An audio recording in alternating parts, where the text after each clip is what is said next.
Well, welcome to our webinar, which is on conflict resolution, Peacemakers with Phil Thompson, and we're so glad you could make it.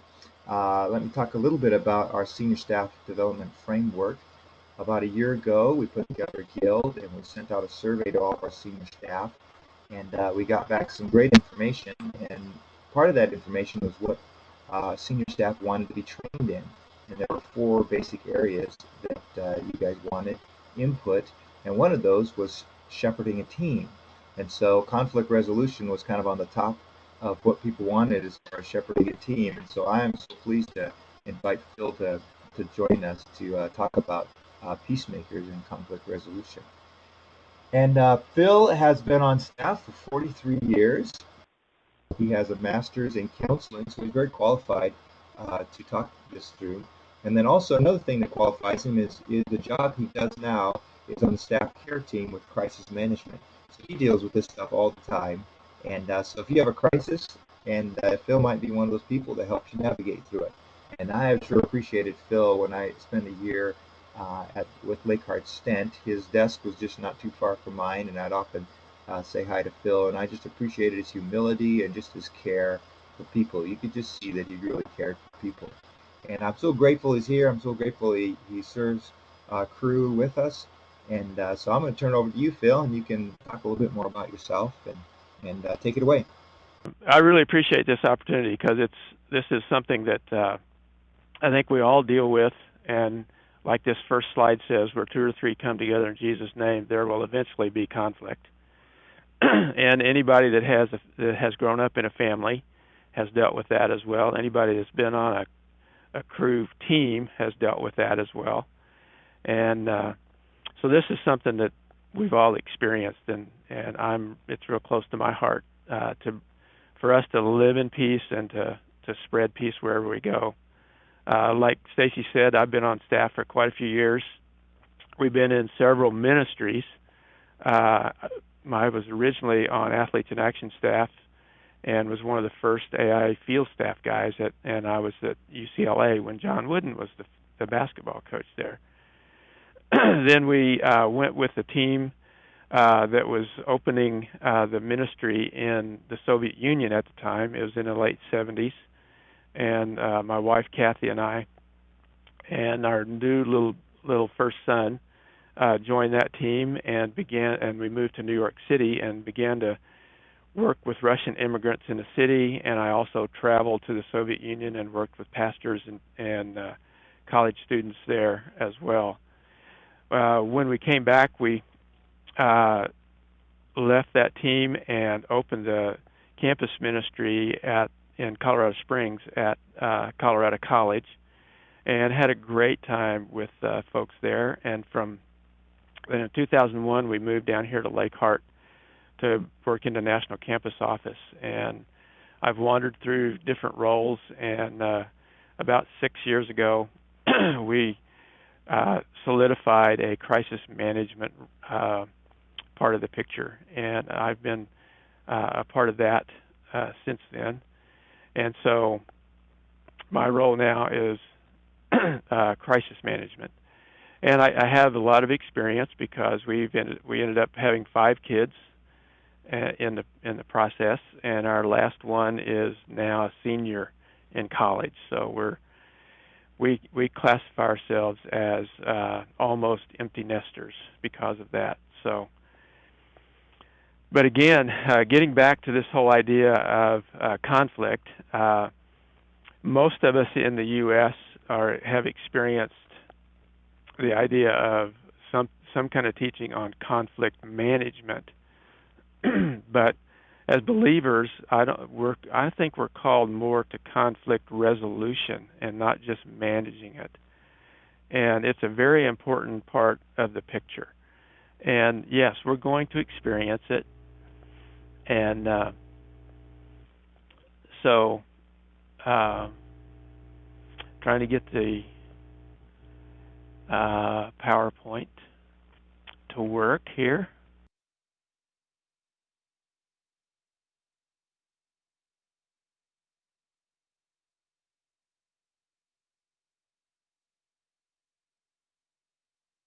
Here we go. First of all, let's have a definition of what conflict is. One of the definitions that comes most often is it's a difference in opinion or purpose that frustrates someone's goals or desires. And that's a pretty broad definition, but it covers a lot of things. And so it's we all experience this in some way, shape, or form. And there's a lot of different passages in the scriptures that talk about turning the other cheek, about forgiving, about moving on. Even in Matthew, Jesus says, "Blessed are the peacemakers." So there is quite a background in that whole thing. And some of the causes of conflict are misunderstandings, differences in values or goals. There may be some competition over resources or other things. Often at the heart, there may be a sinful attitude or desires that are a part of it. And then often, in our context too, there's stress caused by change. That there's some change or some moves going on that affect how we relate to each other. And here's a look at a graphic that Peacemaker Ministries has come up with, and how we kind of often respond to conflicts. And we're going to work our way through this here for the next few minutes. But the part over there where it says escape responses, these are responses where we're trying to get out of the picture. We're trying to we're just kind of playing like it's not there.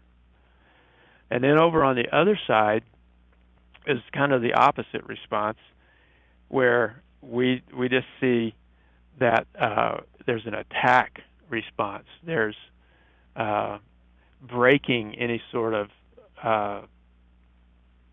ability to resolve this conflict. And then in the middle are 6 responses that are more what we would call peacemaking responses. And we'll go through those here in just a little bit as well. And so understanding these responses, the escape responses, the attack responses, and the peacemaking. The escape responses, the first one is denial. Just pretending that the problem doesn't exist. Just ignoring it. The second one is flight. It's just to run away from it. Just remove yourself from it, but don't have any dealing with it. Now, the ultimate escape, there is suicide, and unfortunately, there's times that's the response that we get. Then the attack responses, there's the assault, where we use force, maybe even a verbal attack. And just yesterday, I was dealing with a situation where the person that I was talking with began to verbally make threats in the whole situation. And so that's an ongoing situation that I'm dealing with right now myself. The second one there is litigation. That's taking something to court. There's an admonition in the scriptures that we shouldn't take each other to court in front of non-believers, but it be more in a court of believers. But as well, litigation often destroys relationships. If you sue somebody, that really damages that relationship. And then the idea of murder, most often what we see, the extreme is physical murder, but most often it's either career murder or the person's reputation or something like that. that gets damaged. So those are the two extremes on either side where we tend to do that. And but some of the peacemaking responses are first of all is to overlook a to overlook a uh, a situation, and so that we can quietly overlook and even forgive the offense. And overlooking and denial, are kind of next to each other on that graphic, where overlooking recognizes a conflict and chooses to quietly walk away, where denial pretends there really isn't a conflict. And sometime in our culture, it's easy to confuse these two. The decision to overlook a conflict is just as thoughtful as stepping into a conflict and trying to resolve it. So it's not just an easy way out. It's something that's very well thought through. And reconciliation is where you go through confession about things, and you work towards a loving correction with another person. So it's sitting down with somebody and talking about it, dealing with it, working towards it, and it's really just kind of the two of you. Now, this middle part is more of where you invite somebody else into it. It's why it's called assisted peacemaking. And mediation is the first part of it, where you ask somebody to come help you. That's where Jesus said, go find somebody else.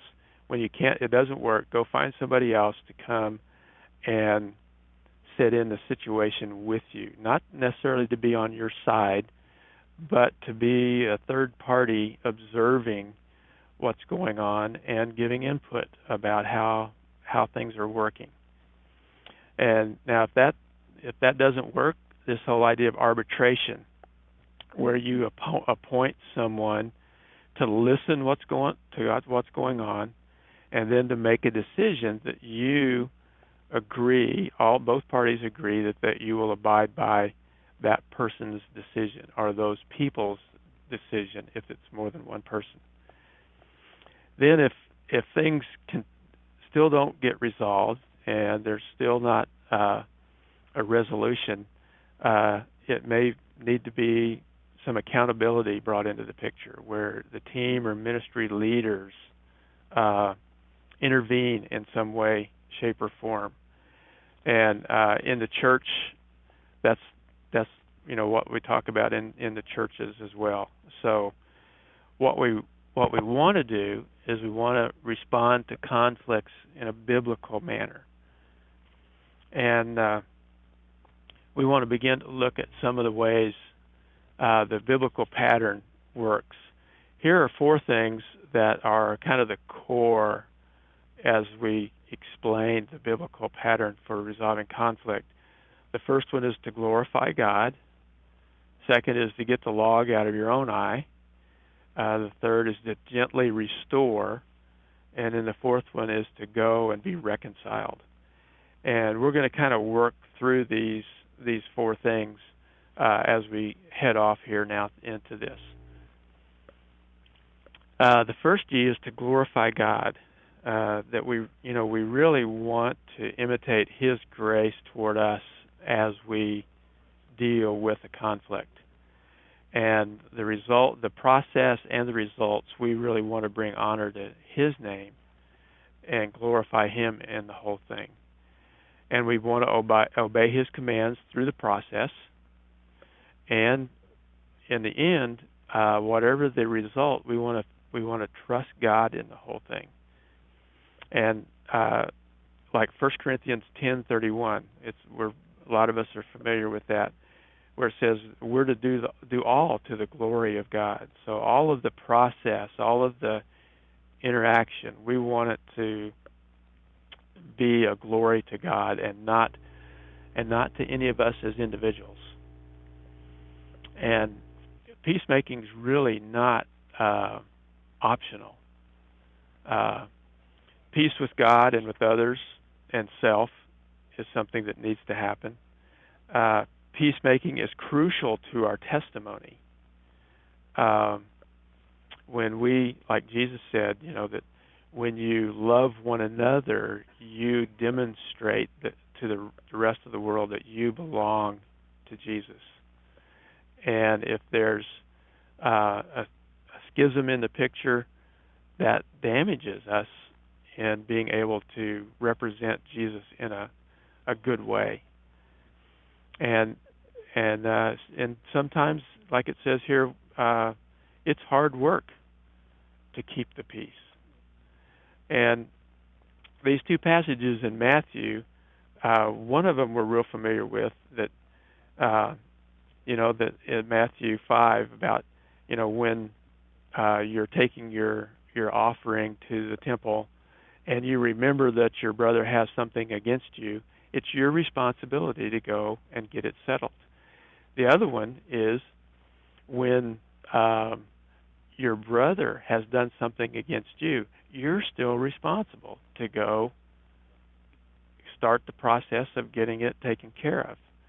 So either way, when there is a blockage, when there is a disconnection with somebody, it's our responsibility to be the initiators to the resolving of that whole idea. And here are some ideas that conflict provides opportunities to glorify God, serve other people, and to grow to be like Christ. I mean, when do we grow the most often? It's when we're dealing with difficulties. And like James says, consider it all joy when you experience difficulties, because it's going to make us more like Christ when we come out the other end. So conflict is a part of life, and it really provides opportunities when we do it in a way that honors God and honors each other. Now, the second G is get the log out of your own eye. This is where things start getting meddling, and we need to examine ourselves. We need to examine our attitudes. We need to evaluate our shortcomings and responsibilities in this situation. This is Matthew 6:5, where Jesus says, get the log out of your own eye first. And we need, and sometimes that's going to mean some very special things. One, here's two kinds of logs that we're looking at. One's attitudes, the other one's words and actions. Sometimes we don't say anything. Sometimes we don't do anything harsh, but we're harboring a critical and a negative attitude about the whole thing, and we don't face up to that. Other times we actually do say things that are sinful and hurtful, or we do things that are sinful and hurtful, and sometimes that's failing to do the things we ought to do, failing to keep our commitments and responsibilities. So we need to face up to our part in this, and then we need to confess it. And here's some ideas on this whole idea of confession. When we're facing up to our part in this picture, we need to make sure that we address everyone who's involved, not just one person, but if there's more, we need to include all of those people. And the second one is important, I think, too, is that we need to avoid the words if, but, and maybe. If I hurt you, I'm sorry. Well, I know I did that, but, well, maybe maybe I was wrong. We need to avoid those, and we need to admit things very specifically.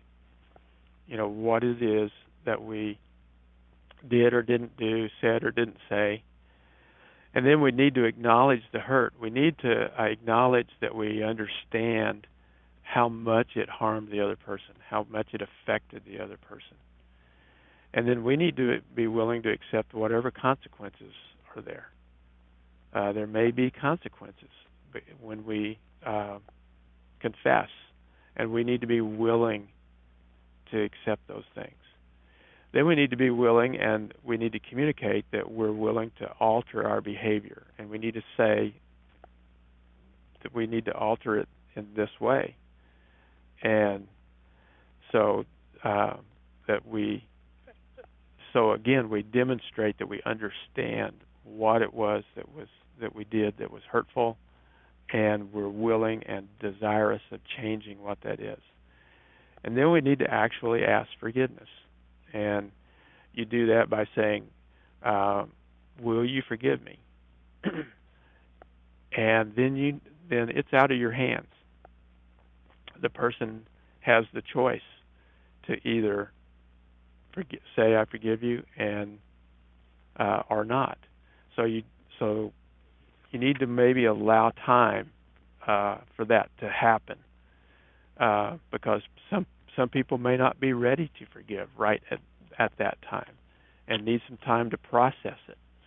But you have done your part by confessing and by asking for forgiveness. And now it's in the other person's hands. So if you guys have any questions, as we go along, shoot them in the, type them in so we can address those as we go along too. So I know we're going kind of fast here. But we're getting ready to go into the third G. And the third G is to gently restore. So it's to gently correct and restore a brother. So instead of pretending that the conflict doesn't exist or talking about others behind their backs, we can choose to overlook some minor offenses or talk directly and graciously to those whose offenses seem too serious to overlook. And when a conflict with somebody can't be resolved in private, we can bring in a biblical manner a brother along with us. But the two things that are key in this is to gently correct, and the outlook is to restore. Is we want to do it well, and we want it to move towards restoring the person and the relationship. Well, when should you go and talk to someone? Well, two of the things is when a relationship is damaged. We need to put that relationship back together. We need to protect that relationship. Or when the offense is too serious to overlook. We're gonna look at some of this idea of overlooking an offense, but sometimes it's just obvious that this is a serious offense, and we can't just overlook it. And overlooking, here's some ideas. Does this offense seriously dishonor God?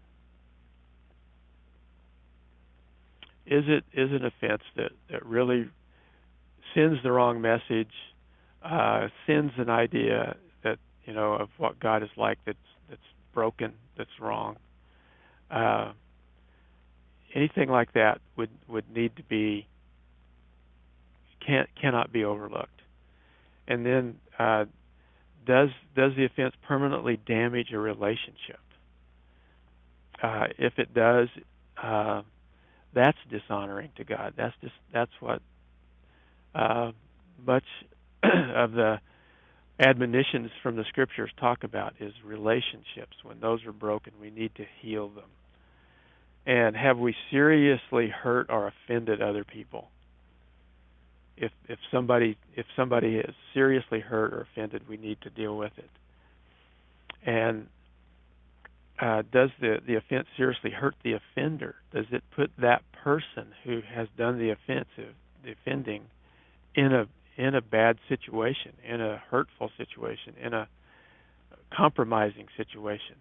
We need to engage in that. And Hey, Proverbs. Phil, we Okay. have a quick question here, if I can jump in. What is an example of an offense that could be overlooked? Okay.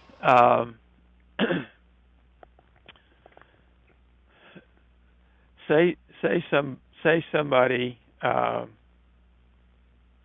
said something that offended you because of something in your background.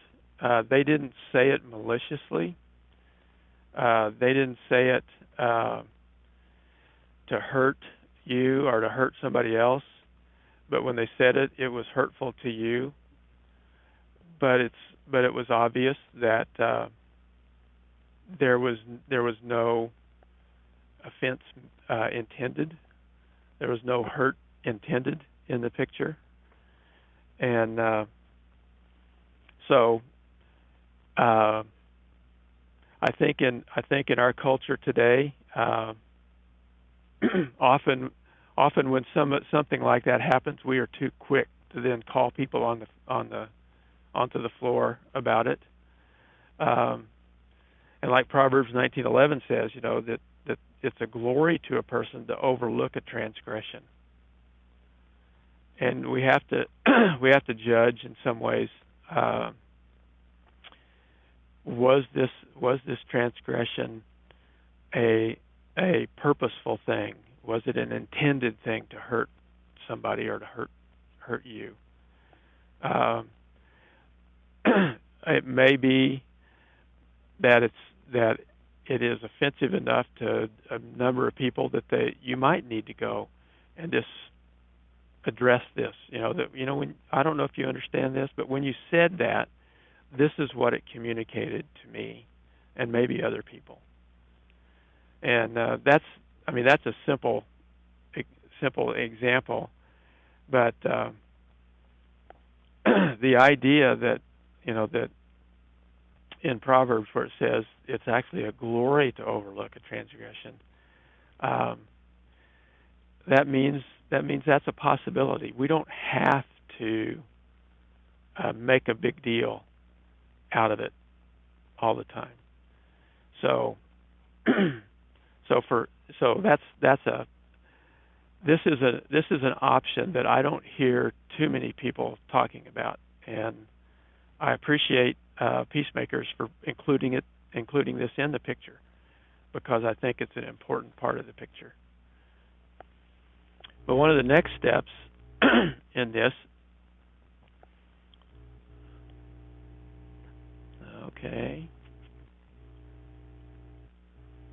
is to engage in loving correction.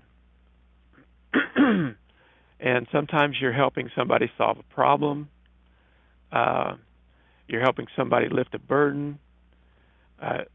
Sometimes you see your own negative contribution to the problem and can make a change in it. And the way you deal with this could be a positive example to others. Because and I know there's people on our teams that we work with that are just very fearful of dealing with conflict. And so it can be a positive example of how this can happen and it not be a big ordeal and a hurtful thing for a lot of people. And it demonstrates to them how to resolve conflicts in a biblical way. And then we want to seek to restore, and that's a part of this. We want people to feel like they continue to be a part of the picture. And here are a few things listed here. Is avoid lecturing. I don't enjoy being lectured. You probably don't enjoy being lectured. And so just moving alongside of people and talking with them is the way we need to operate, and use listening skills. I mean, listen a lot, ask a few questions, and listen a lot, but don't necessarily focus on giving input, and focusing on what God has done through Jesus to forgive and deliver. Um, that's that's the gold standard. Is focusing on our own forgiveness, on God's view of things, and not my view of things, and that there is forgiveness with God, and there's forgiveness with individuals as well. Now, when we start into this, we need to take some time to prepare to talk to another person, and I mean, and this is if it's really something that's serious, it's something that's pretty outgoing and obvious. This is when you need to spend some time preparing to talk to the other person.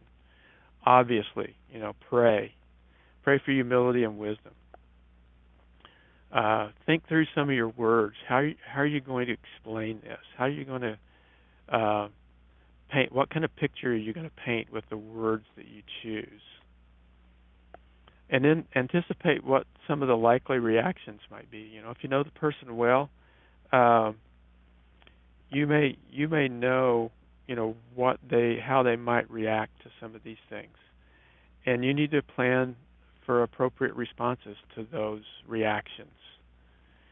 Then you need to choose the right time and place. On the run's not a good time. I know some of the times this is comes up a lot with husband and wife, and I know my wife and I are very opposite in the way we operate on most of the the sticks that you can be on ends of. She's on one end of the stick, and I'm on the other end of the stick, and so she comes awake at night. She's a night person, and I'm a morning person, and so if we try to address some of these things at either extreme, it doesn't work so well. She's also a verbal processor, and I'm an internal processor. So we have learned and occasionally get right where we give each other the appropriate amount of time for me to think it over, but it's not too late for her to get really frustrated about it. So we have to work on those things. So choosing the right time and place in some situations really is an important part of the picture.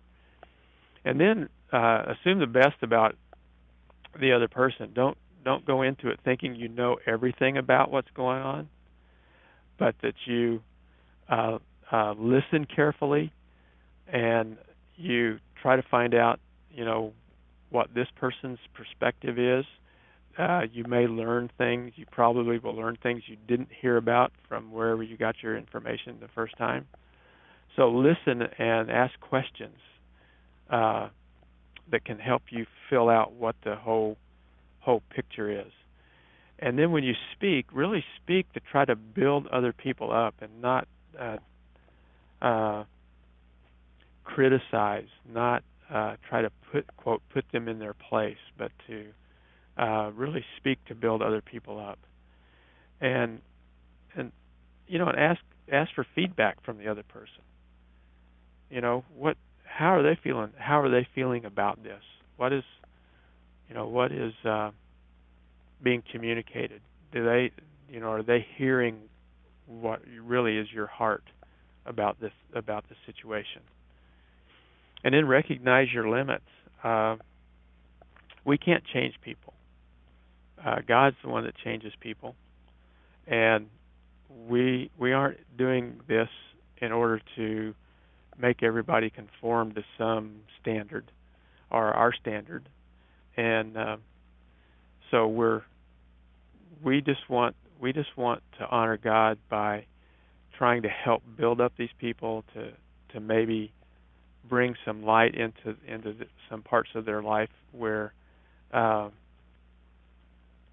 they don't see things, and so our limits are this communication, and then it's out of our hands. It's up to that person and their relationship with God to deal with what's there.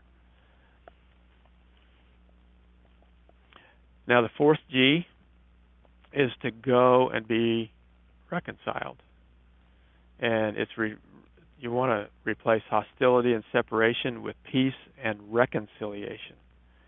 And instead of accepting any kind of premature compromise or allow relationships to wither, we need to actively pursue genuine peace and reconciliation, and that we really can forgive others as God forgave us, and that's what we're commanded to do. And let me go back. So, we need to seek just and mutually beneficial solutions for our differences, and we can forgive others as God has forgiven us. And so we need to not kind of put this on the back burner, or postpone it, or do it halfway. We really need to engage in it to bring to a conclusion with the whole idea of forgiveness. And then, as this says, we as Christians are the most forgiven people in the world. Therefore, shouldn't we be the most forgiving people in the world? And it's by God's grace that we can apply these principles. And it's a matter of stewardship in some ways, realizing that conflict is an assignment, not an accident. And if you're leading teams, there's going to be conflict, and that's a part of your assignment, and it's not an accident. And in God's eyes, success is not a matter of specific results, but that we're faithful and that we're exhibiting dependent obedience in this.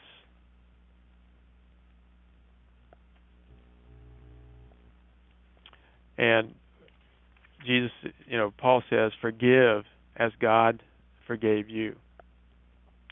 Forgiveness is actually a decision, and one way of looking at it is it involves 4 promises. When you forgive somebody, you promise that I will not dwell on this incident. That means that when you have time, you don't sit around and mull it over in your mind all over again and kind of get reoffended once again. But that when that begins to take place, that you make a decision to not go there. And I will not bring this incident up and use it against you. When you're working with that person again, we don't say, well, this is just like you because of this situation. That we're not going to use this against them to put them in their place. And I'll not talk to others about this incident. I mean, that one is the one that probably is most obvious to us, that we ought not to be talking to other people about this, especially other people who aren't involved in it. But we just don't talk about it with other people. And the last one is, I'll not let this incident stand between us or hinder our personal relationship. Now, this doesn't mean that you're going to become best friends, but you've taken care of this incident, and then the process of being friends can have a natural flow and a natural order. So it's not that you have to become best friends now in this whole thing. And forgiveness means we must renounce sinful attitudes and expectations, not expect the offender to earn or deserve our forgiveness, our desire to punish the offender, or demand a guarantee that it won't ever occur again. It probably will occur again. And like what this is saying is, we're not wanting to bring the law or the rules into this picture. Paul says, when the law comes in, death prevails.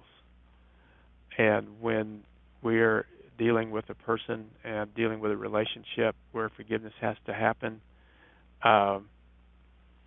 when we begin to operate with them while they're keeping a set of rules for us, death is going to happen. Death of a friendship, death of a relationship is going to happen because we've brought in these rules. And when we forgive, what that's talking about is we have decided we're going to pay the price for whatever that was. We're not going to expect those people to do it. We're going to pay the price. We're going to pay the results of that, and we're going to give it up. Tim Keller, one time, I heard him speaking about this whole idea of forgiveness, and he says he had talked to many people about this idea, and they would say, I willfully said I forgave, but I just didn't feel like I forgave, and it's like I had to do it all over again. And he said, well, really, forgiveness, yes, at the beginning, it is a willful decision to forgive somebody. But then the emotional part is kind of like you pay a little bit at a time until it's all fully paid up. And, every time that you get to not dwell on something, you make a payment. Every time you have a chance to bring it up and use it against the person, you decide not to. When you get a chance to talk about it with somebody else, you decide not to. When you have an opportunity to not act normal when that person's in the room, you do act normal. You're making a payment, and eventually you will pay it up full, and you will emotionally actually feel that forgiveness is real. So and I know in my own life I thought that's an interesting thought, and it really has proven to be helpful for me as I have dealt with these kind of things. And so that's something that to add with this idea of forgiveness, that it is a decision, but there's a process that goes with it as well. And then bottom line is we may deal with some unreasonable people at times, where it kind of doesn't matter what you do. They're not going to resolve this. They're not going to be a part of resolving it. And here are some responses to that. One is to pray. And what that, we just pray for that person. And what that does is we want to take it out of our hands and put it into God's hands. And we need to control our tongues. We need to watch what we say. We don't talk about the person, even if it's unresolved. We might want to seek godly advisors. We want to talk to somebody who can help us work through our concerns and not focus on the person, but focus on our responses. And we need to keep doing what's right. We're answerable to God for our behavior, but not the behavior of the other person. So we need to keep doing what we know to be the right thing in the situation. And then again, we need to recognize our limits, um, because you know the Holy Spirit is the one that is at work in people's lives. We can't force change. There's nothing we can say or do that's going to force people to change. And then the ultimate weapon is love. And like it says, it protects you from your own bitterness and it can lead others to repentance. I mean, when we respond with love in for people who are unlovable and doing unlovable things, uh, it protects us from becoming bitter, and it can actually demonstrate the love of God in ways that few people have ever seen, and it can really lead other people to repentance. And then Philippians says, "Rejoice in the Lord always. Let your gentleness be evident, and replace anxiety with prayer. Don't be anxious for anything, but with prayer and supplication, let your requests be made known to God."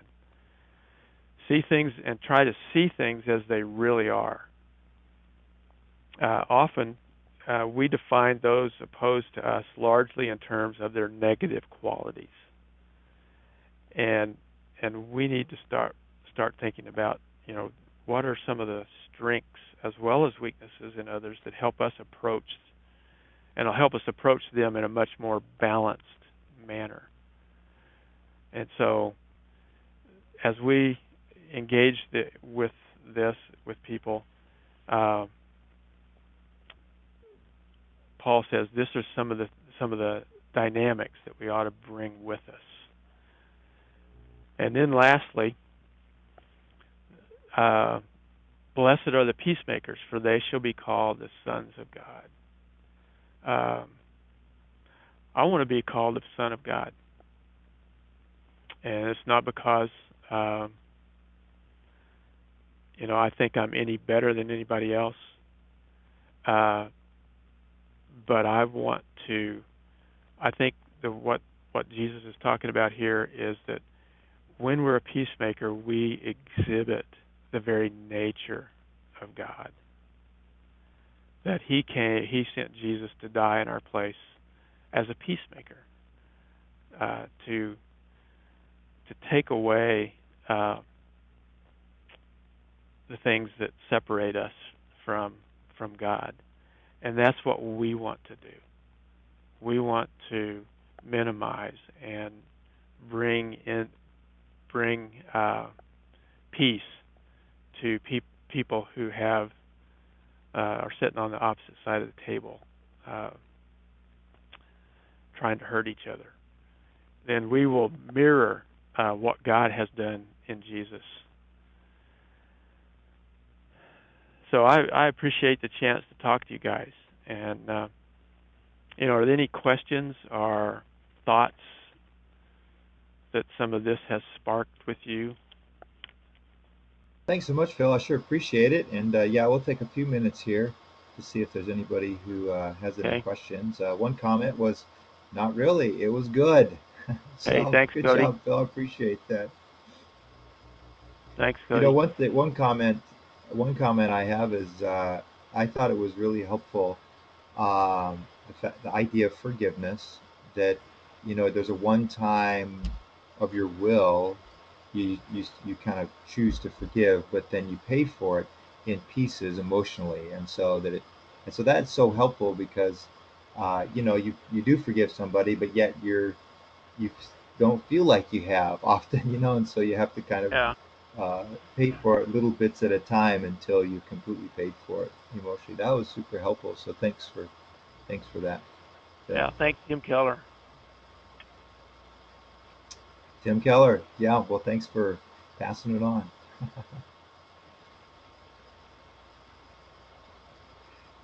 Well, great, Phil. I don't see any other questions or comments there, and so good job. I really appreciate it. And this is just such helpful stuff because we have conflict often in our lives, and really want to come to reconciliation and not just management. And so I Great. really appreciate it. So. Okay. Well, thanks for the invite, Stace. I appreciate it.